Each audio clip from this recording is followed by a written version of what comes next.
Road and Track calls it downright handsome, beautifully detailed, an appealing machine at a most competitive price. Motor Trend has named it Best Import Sport Utility Vehicle Buy for the last 2 years in a row. And now, thanks to your efforts, it's the best-selling import sport utility in the United States. Isuzu Rodeo, the sport in sport utility. A go-anywhere vehicle built on a strong 6-cross-member box section frame, Rodeo is available in 3 trim levels for $1992. Value Packed S, Sporty XS, and Luxurious LS. And every Rodeo trim level is available in both 2- and 4-wheel drive. The entry-level S 2-wheel drive is equipped with a reliable multi-port fuel-injected 2.6-liter 4-cylinder engine that churns out 120 horsepower.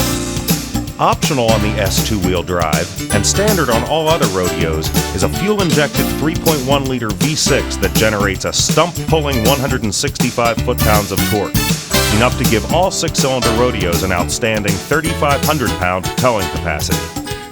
But power, performance, and price are the minimum today's customers expect from a compact SUV.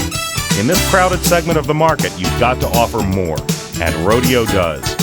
To help you help your customers appreciate Rodeo's superior combination of design, engineering, manufacturing quality, and equipment, insights went to Cerritos, California, home of the Isuzu Technical Center of America, where the Rodeo was designed, to Hungry Valley, California, an off-highway vehicle recreation area where Rodeo's suspension was tuned and where we pitted Rodeo against 5 of its competitors on a rugged off-road course, to the SIA manufacturing facility in Lafayette, Indiana, where quality is built into every Rodeo you sell, and then back to Hungry Valley for comparative walkarounds of Rodeo's SUV rivals.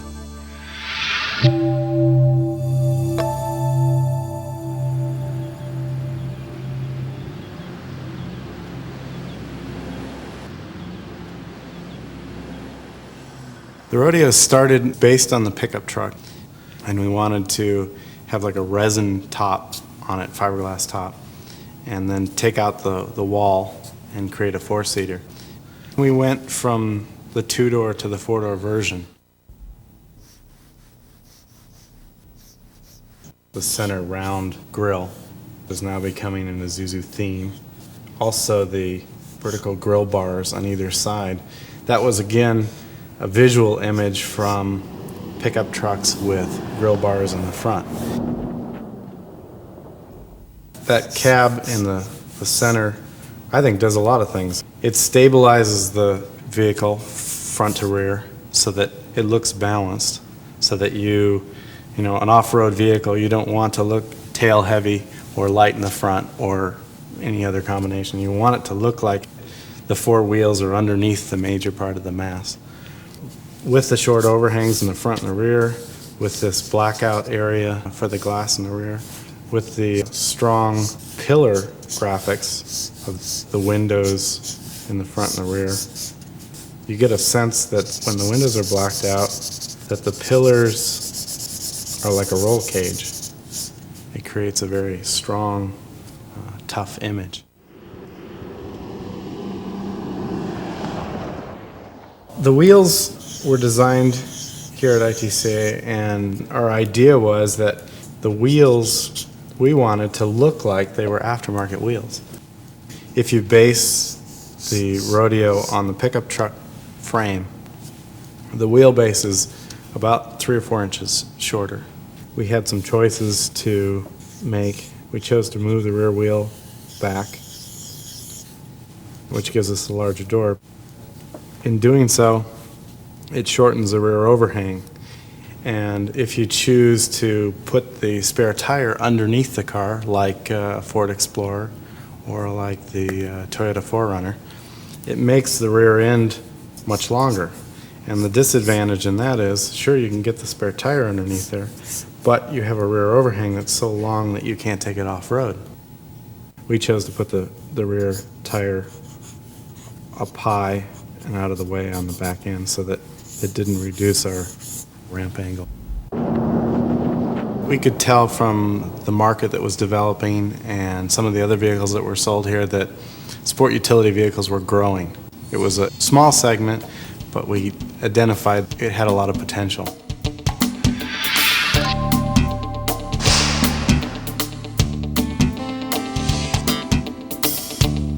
When we go to develop a car for off-road use, we tune the springs and the shock absorbers, we tune the bushings in the chassis, we tune the compliances of the various components to make something that acts as one piece when it goes down the road.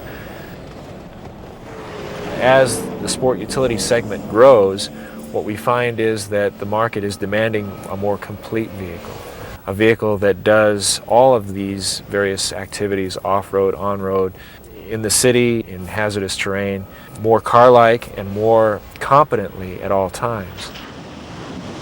We've attempted to do that by bringing all these pieces together, and it does take time, months and months of testing in a place like Hungry Valley to come up with a compromise that works. A washboard surface is a rippling surface on the road, and it's caused by a lot of vehicle travel on dirt roads. It's a natural tendency of a vehicle to want to have wheel hop in a situation like that. Our job in developing the vehicle is to make the vehicle so that it doesn't respond to that washboard surface when all our competitors are.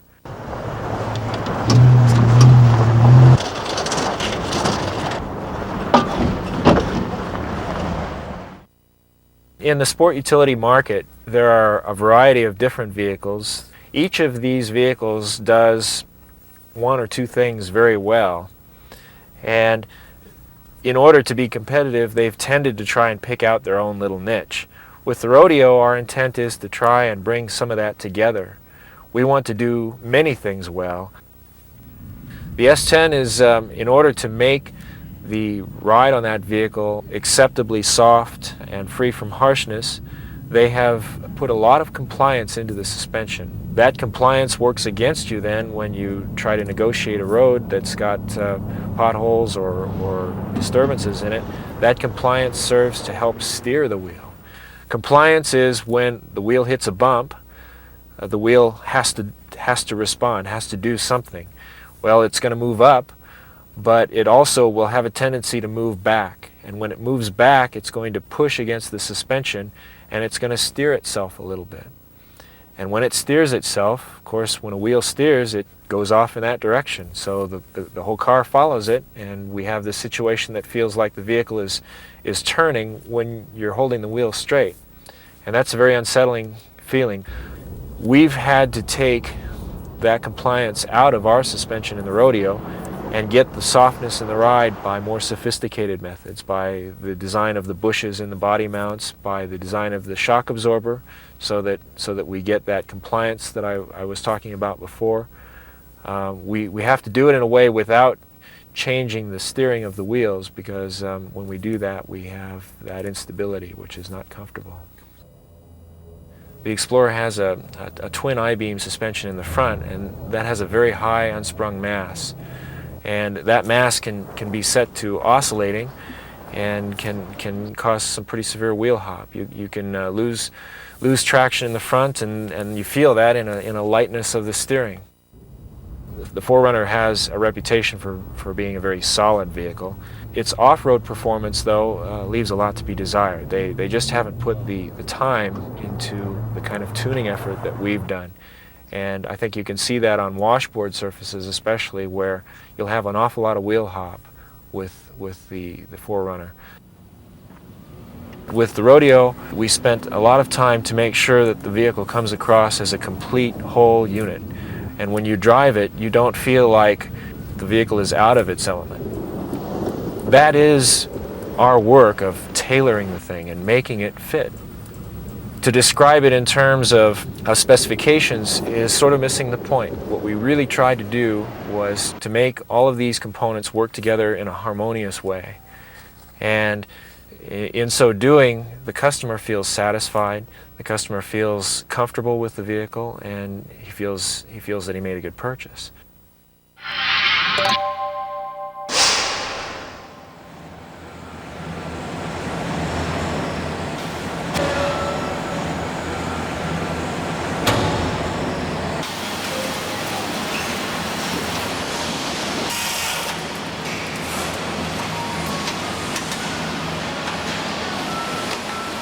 If you think about building a house, you can take a floor plan and a drawing of that house, and it's not enough to make sure that each piece is in its place.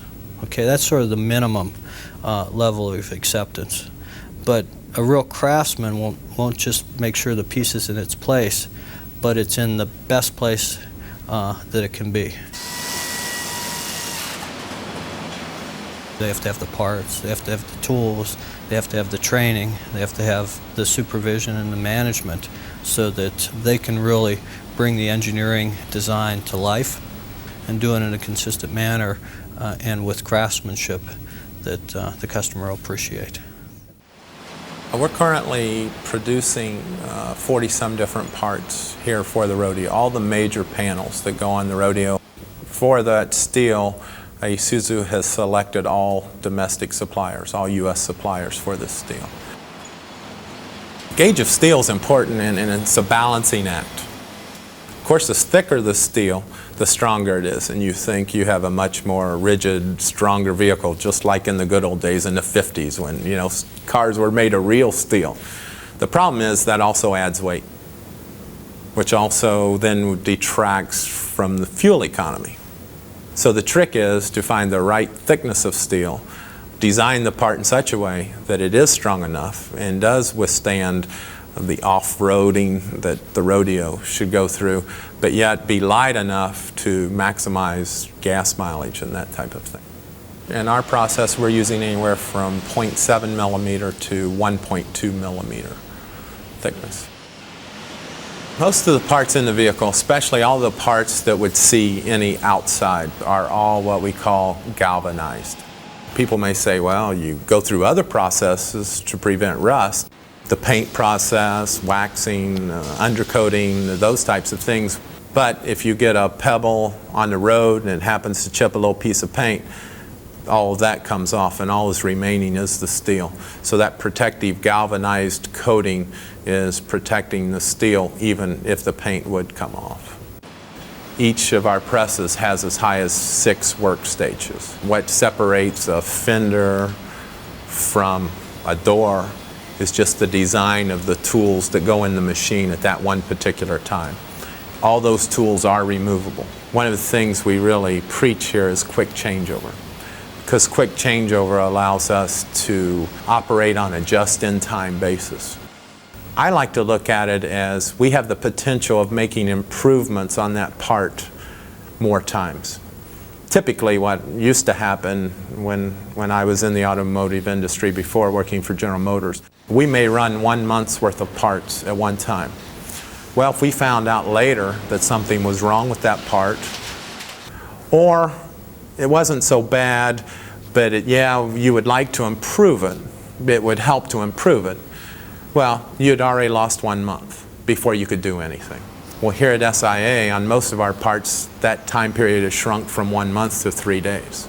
So we actually have the opportunity about, 60, 70 times a year to continue to improve that part and make the fit nicer, make the surface nicer, just make a higher quality part. If you're a customer shopping for a product, I believe you're looking for the best value that your money will buy.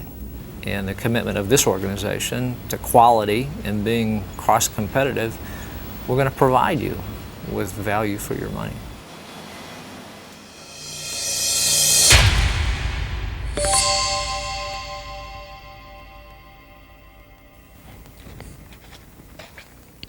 This is the Nissan Pathfinder SEV6.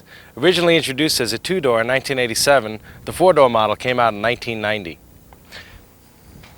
Because it was not originally designed as a 4-door, the 4 doors became a compromise. The rear door opening is hidden in the C-pillar. Maybe they thought that people wouldn't buy it if they thought it was a 4-door. That makes getting in and out of the vehicle difficult. Let me show you. You notice that the wheel well protrudes into the back seat area, and the area where you put your feet in is rather small. Let me show you how tough it is to get in and out of.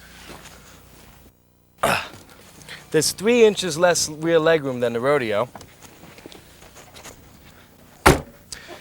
Because the bottom of the door is very narrow, the rear window doesn't go down all the way, so it's kind of tough to hang your arm out the window. In the front passenger compartment, you have a lot of room and it's pretty well laid out with some quirks in the ergonomics though. The shifter for the automatic transmission is to the right, closer to the passenger, making it awkward for the driver to use. The front suspension is a similar design to the Rodeo's, independent with torsion bars. The rear suspension, however, is a 5-link setup, which limits the amount of wheel travel in an off-road situation. However, it is supposed to give you a good ride on the highway, but the short wheelbase negates that. This model is equipped with the optional 10.5 wheel and tire package, but you'll notice that the rear tire is not the same size, and that's probably because it's mounted right in the middle, and if it was a 10.5 wheel and tire, it'd block your view out of the rear window. And take a look at this spare tire carrier. It's huge. It goes across almost the entire length of the vehicle, and it's a little tough to open. Plus, if you open it and you want it to stay open, say you're parked on a hill, you'd have to take this pin and stick it into a hole down here. The cargo area behind the rear seat is 31.4 cubic feet, a little bit smaller than the Rodeo's 35. This is the Toyota 4Runner SR5 V6. Introduced as a 4-door model in 1990, the first 4Runner was a pickup-based 2-door with a resin top. One of the first things you notice about it is this long rear overhang, which makes it difficult to get out of a deep rut or come off a steep hill if you're off-roading. We did focus groups with 4Runner owners and found out that they didn't like the fact that the 4Runner had a small gas tank, 17.2 gallons, which is 4.7 gallons smaller than the Rodeo's. Another thing they didn't like was the rear seating area. There isn't a lot of room back here. As a matter of fact, with 4.5 inches less leg room, my legs are up against the back seat. And the narrow design of the bottom of the rear door means the rear window can't go down all the way. The biggest area of his complaint was the front seating area. Getting into the front seat because of the high step-up was difficult for many people, and because of the high floor, your feet go straight out rather than going down, almost like you're sitting on the floor. These, by the way, are the optional sport seats, which are over $400 more than the standard seats and are shaped similar to the Rodeo standard seat. The front suspension is similar to the Rodeo's design, torsion bars and independent, while the rear uses a multi-link with 4 links to be precise, which is good on and off-road. However, the wheelbase is 5.1 inches shorter than the Rodeo's, which is going to give you a choppy ride on the highway. With over 43 cubic feet of cargo space behind the rear seat, there's plenty of room for luggage for you and your friends. However, you can't take too many friends because there's not too much room in the passenger compartment.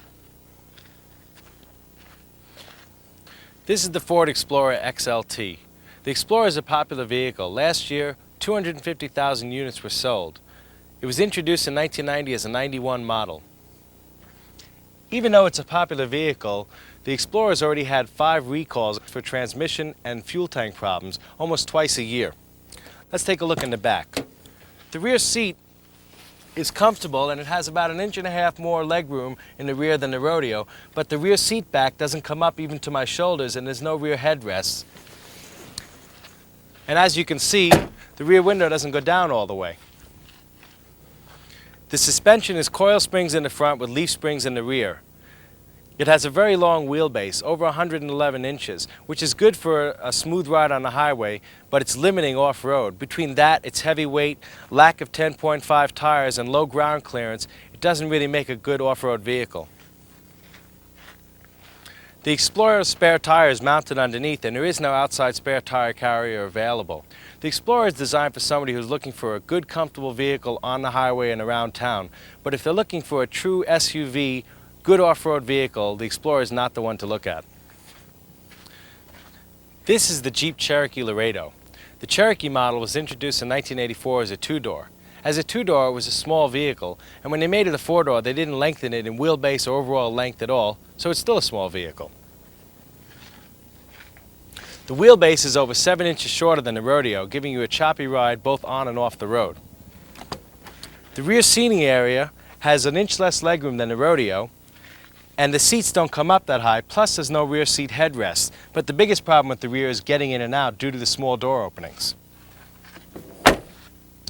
Vent windows, which are standard on all Rodeo models, are a $91 option on the Cherokee. 10.5 wheels and tires are not available on the Cherokee, minimizing its ground clearance. And the front suspension uses a live axle like the rear, which limits your control and wheel travel. An outside spare tire carrier is available as an option on the Cherokee, but it's an awkward design that swings from left to right, making it difficult to load and unload from the curb. Overall, the Cherokee is an old design and is not known for being an extremely reliable vehicle. This is the Chevrolet S10 Blazer. The S10 Blazer was introduced in 1983 based on the S10 pickup as a two-door. In 1991, Chevrolet introduced a four-door model. Some of the design elements of the S10 are not very integrated. For example, the rear wind deflector looks and is tacked on, and it's an extra cost option. The rear and side windows are designed to look like one long window, but the design doesn't work here because the lower door is not hidden, so it looks like you have half of a door. Inside the rear seat, the bench is short and narrow, and the backrest is not that tall and there's no rear headrest. The seat does fold, but it's not a split type. Inside the front passenger compartment, front legroom is compromised by extremely wide center tunnel. The bucket seats are very narrow, and the center console really doesn't function as an armrest because it's too low. Vent windows are not available even as an option on the S10, and the mirrors are no bigger than a car's. 10.5 wheels and tires are not available on any S10 Blazer, but the suspension design is very similar to the Rodeo's. Double wishbones and torsion bars in the front and leaf springs in the rear. However, it doesn't have the same sophisticated tuning that the Rodeo has, and therefore when you drive it off-road, it bottoms out very easily, especially over big bumps. Now, all of these vehicles are good trucks, and all of them have their own advantages.